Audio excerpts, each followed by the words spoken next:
Okay, smooth na smooth. Try natin yung chrome. Yun o, ayos yan ah. Idol ko yan ah.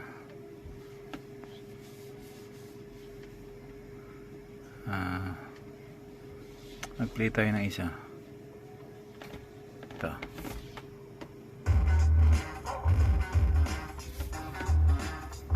Nice. Si idol oh.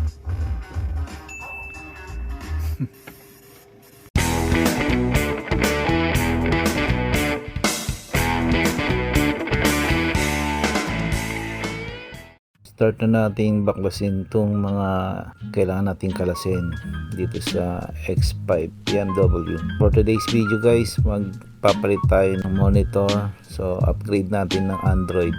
So unahin na natin itong aircon vent na to.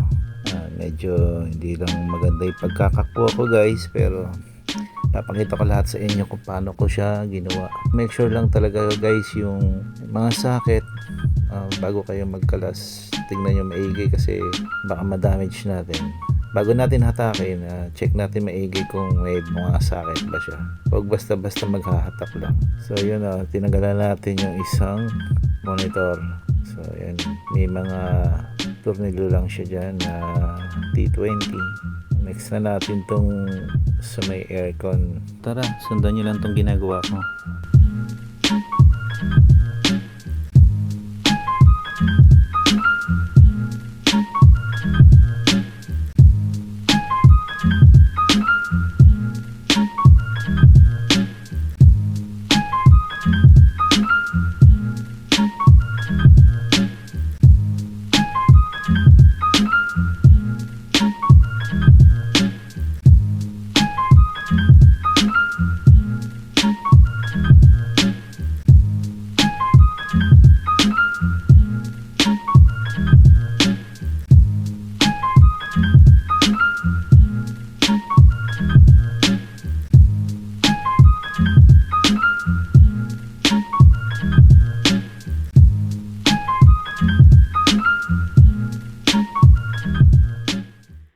After nyo matanggal yung socket ng radyo, kailangan nyo lang tanggalin yung optical, then ilipat dun sa bagong socket ng Android.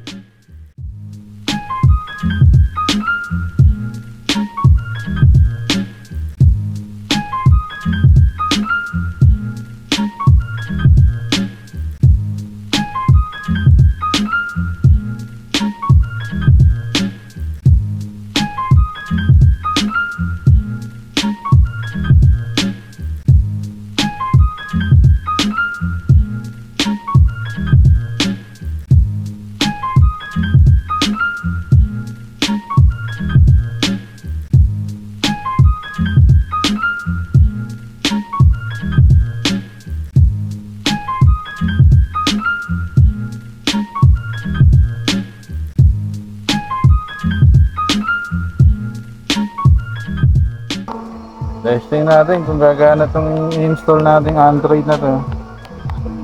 Ayan, the moment of truth. Yun! Mana agad. Wow! Ayos. Ayusin na natin to guys. Ayan. Para matapos na to.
Okay guys, natapos naman natin ngayon yung isang BMW X6. Na-install natin itong Android. Yan, diba ang tatak ng Android na to? Hindi natin alam kung anong tatak na ito eh. Ito kasi yung box nya guys. So yun.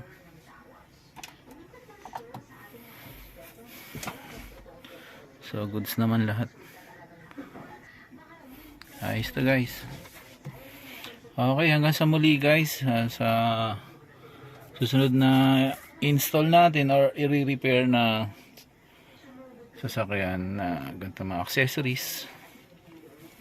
Okay. Ayun nga guys, nakatapos na naman tayo ng isang BMW X6. X6 ba? X5. Ayan. So ito, natapos na natin. Install yung Android. So tuwan-tuwa na naman ng ating customer na ito. So sa susunod ulit guys, kita-kita tayo.